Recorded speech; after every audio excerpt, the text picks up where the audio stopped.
देखिए क्या हालत है। कभी हम लोग का हालत देखे हैं मोदी जी?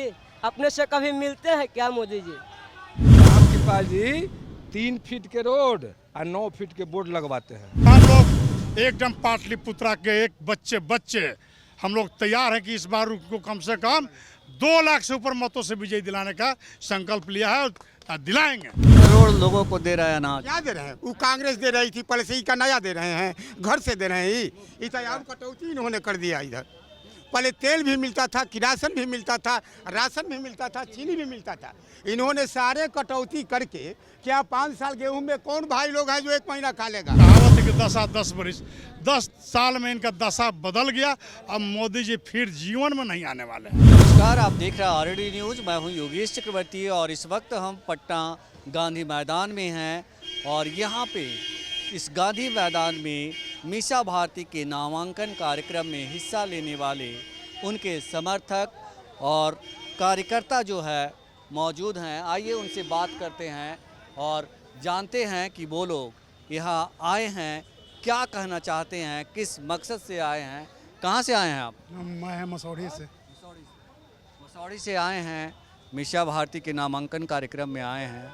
क्या है माहौल? माहौल कहना है आपको, भीड़ देखने से पता नहीं चल रहा है। अभी आपने देखा ना कि जितना कृष्ण मेमोरियल हॉल में जितना भीड़ था, उससे ज़्यादा भीड़ गांधी मैदान, और उतने हमारे साथी मसौढ़ी में छूट गए।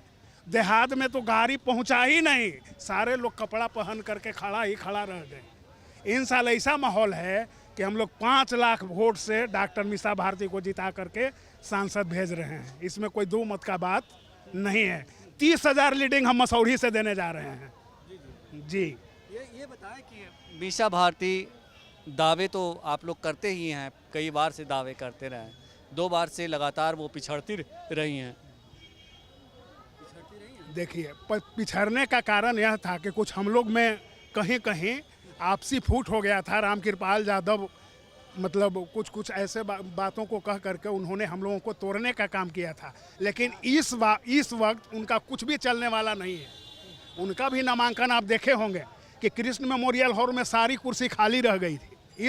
इस बार ऐसा माहौल है कि हम लोग क्या कहें, अपने मुंह से कहना ठीक नहीं लग रहा है, लेकिन हम लोग 5 लाख वोट से डॉक्टर मीसा भारती को जिता करके सांसद भवन में भेजने का काम कर रहे हैं। आप कहाँ से आए? हम भी मसौढ़ी से हैं। हम लोग भी मीसा भारती को जिताने का काम करेंगे इस बार, क्योंकि इस देश में 10 सालों से हम लोग ठगा महसूस कर रहे हैं। क्योंकि हमारे देश के प्रधानमंत्री जी जो अपने 2014 के लोकसभा चुनाव में बिहार में आकर बड़े वादे किए, दावा किए और गारंटी लिए कि हम अगर देश के प्रधानमंत्री बनते हैं तो भारत में प्रति वर्ष 2 करोड़ युवा को सरकारी नौकरी देंगे और हर लोगों के खाते में 15-15 लाख रुपया भेजवा। कह रहे हैं कि देश बदल चुका है, अब विकसित भारत बना। उनके लिए देश बदल चुका है, हम लोगों के लिए तो देश पहले से भी हम लोग अब ठगा भी ज़्यादा से ज़्यादा महसूस कर रहे हैं।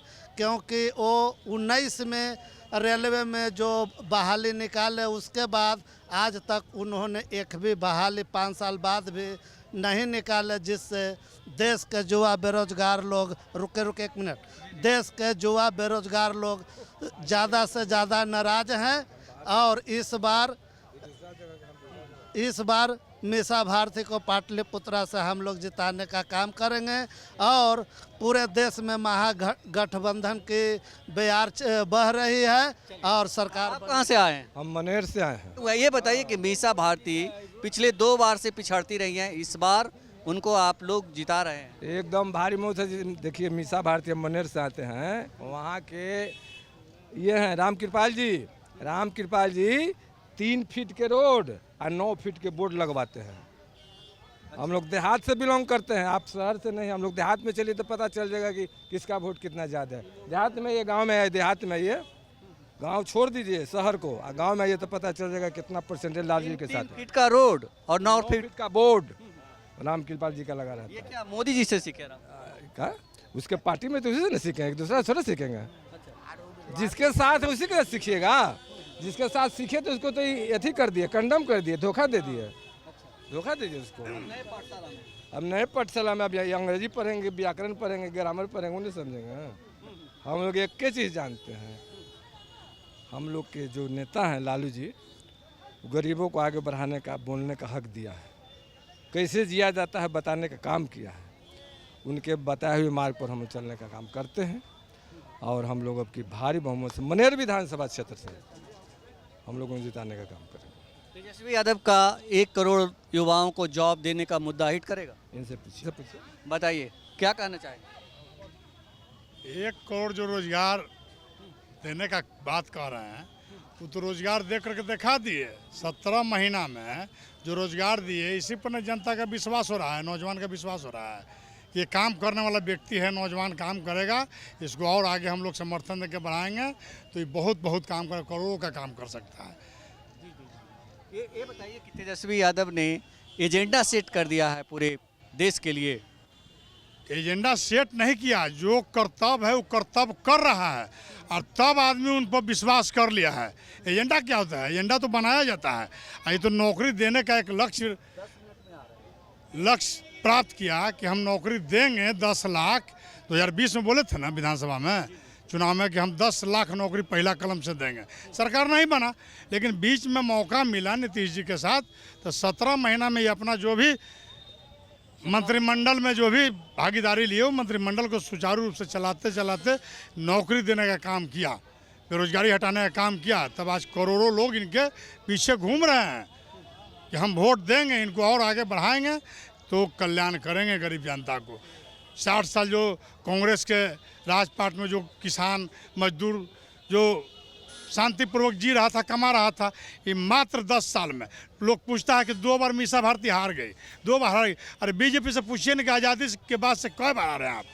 कितना बार हारे हैं? दर्जनों बार हारे होंगे। और 2 बार हार गई मीसा भारती, क्या हुआ? कोई पहलवान लड़ता है तो भागा नहीं ना फील्ड छोड़ करके, फिर कूद गई पहलवान।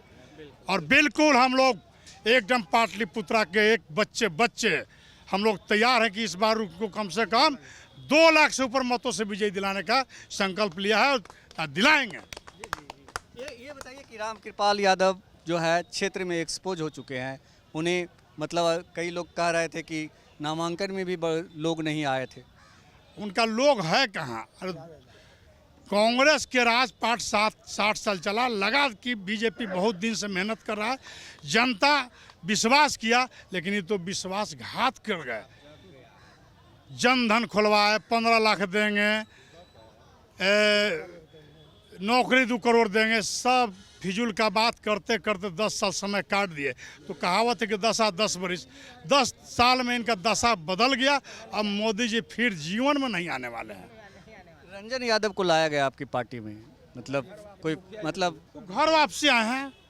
राजद पार्टी में 13 साल राज्यसभा मेंबर रहे और चले गए थे दूसरे दल में, चांस मिला, मिलेगा आने का?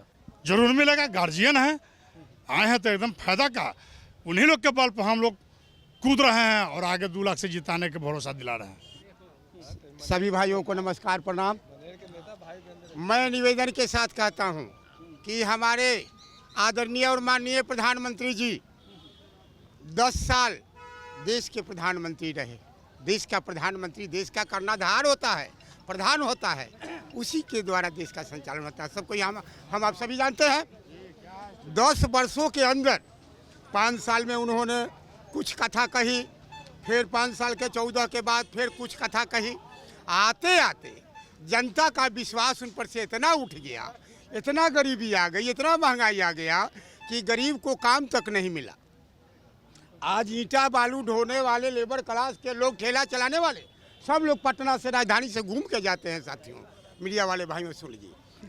तो जब देश में आप प्रधानमंत्री हैं, किसी को काम नहीं दे सकते हैं, गरीबों का पेट नहीं भर सकते हैं, आपका उचित अधिकार है कि आप 80 करोड़ लोगों को दे रहा है अनाज। क्या दे रहे हैं? वो कांग्रेस दे रही थी, पहले से ही का नया दे रहे हैं, घर से दे रहे हैं।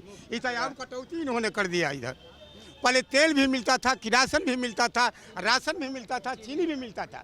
इन्होंने सारे कटौती करके, क्या 5 साल गेहूं में कौन भाई लोग हैं जो 1 महीना खा लेगा? प्रति व्यक्ति ओहू में डीलर लोगों को 1 आध किलो चाहिए हमारे भाई। तो कैसे जीता है आदमी, क्या करता है। तो सुन लीजिए, उनकी बदनामी जो है कि जुमलेबाज हैं, झूठे हैं प्रधानमंत्री, वादा करते हैं निभाते हैं नहीं। अग्निवीर वाला कहानी सुन लीजिए, 4 वर्ष में जो जाएगा नौकरी करके आएगा, पेंशन भी नहीं मिलेगा। अगर कोई बात हो गया सीमा पर भर जाएगा, उसके बाल बच्चा कहाँ जाएंगे, पत्नी कहाँ जाएगी। क्या जी, क्या हाल चाल है? हाल चाल देख ही रहे हैं, बिहार में बेरोजगारी है, बेरोजगारी बहुत कस का है। बदलाव तो होना चाहिए। कौन, मोदी जी या कोई और? अरे कोई के भी सरकार हो, रोजगार मिलना चाहिए। मोदी जी सरकार रोजगार दिलाएगा? मोदी जी का हो, रोजगार मिलना चाहिए। अरे किसका सरकार रोजगार दिलाएगा? रोजगार तो चाहिए, किसी का सरकार हो, गरीब का भलाई होना चाहिए, रोजगार होना चाहिए। पटना जिला से है भैया, दानापुर से। दानापुर से? हाँ। तो काहे के लिए आए हैं? आए हैं अपना जनता के लिए, जिताने के लिए आए हैं लालू यादव को। लालू यादव को? हाँ। लालू यादव को क्यों जिताना चाहते हैं? क्यों जिताना चाहते हैं कि मेरा सरकार बढ़िया सरकार है। बढ़िया सरकार है। मोदी जी बढ़िया नहीं है? मोदी जी भी बढ़िया नहीं है, इसलिए बढ़िया नहीं है वो मुँह देखली काम करते हैं। हाँ, क्या नाम है आपका? जिसका करना चाहिए उसको करते नहीं है, जिसको नहीं करना चाहिए उसी को करते हैं। हम लोग का देखिए क्या हालत है, कभी हम लोग का हालत देखे हैं मोदी जी? अपने से कभी मिलते हैं क्या मोदी जी? कभी मिलते हैं? नहीं मिलते। क्यों नहीं मिलते हैं? वोट लेना है तो जनता के सामने आप जाते हैं, बाकी जनता के भी सामने कभी आते हैं क्या आप? लालू मिलते हैं? हाँ, लालू मिलते हैं, हर जगह पे जाते हैं, हर जगह गांव में घूमते हैं। अच्छा। हाँ, आप मिले हैं? हम मिले, अभी गए हैं, अभी उन्हीं से मिल के आ रहे हैं, उनका भाषण सुन के आ रहे हैं। हाँ, क्या क्या बोले? बोले हैं बढ़िया बात कि जो भी अपना काम करेगा, तो जो सरकार अपना चाहता है कि देश के लिए आज़ाद करना चाहते हो, तो सबसे बढ़िया लालू सरकार है। और नहीं तो सरकार देश बेच देगा, बेच देगा मोदी, देश बेच देगा। ये बताइए कि मोदी जी क्या देश बेच देंगे? देशे बेच देगा, इसलिए कि वो देशे बेचे में लग रही है। हाँ, हम लोग गरीब पर थोड़ा जाए, देखिए तो क्या हालत है। ऐसा हालत तो मोदी जी का नहीं होगा। और जनते के लिए वो जीतते हैं, जनते के लिए बनते हैं, और जनते के सिर झुका के ये देखिए हालत बना दी है। तो बदलाव इस बात है? तब बदलाव तो हमारा, अगर लालू यादव जीतेंगे तो वही बदलाव करेंगे। देखिए मेरा विकलांग भाई के, ऐसा पर ध्यान है मोदी जी का? नहीं ध्यान है, सब पैसा पर ध्यान देते हैं मोदी जी, पैसा नहीं काम करेगा। आप लोग क्यों आए हैं? इतना गर्मी है। आरजेडी के जिताने के लिए, इसीलिए हमारा आरजेडी बढ़िया रहेगा सरकार। हाँ। गर्मी में आने की क्या जरूरत है? क्या जरूरत है? हमारा आरजेडी का सीट चाहिए, हमारा आरजेडी जीतना चाहिए।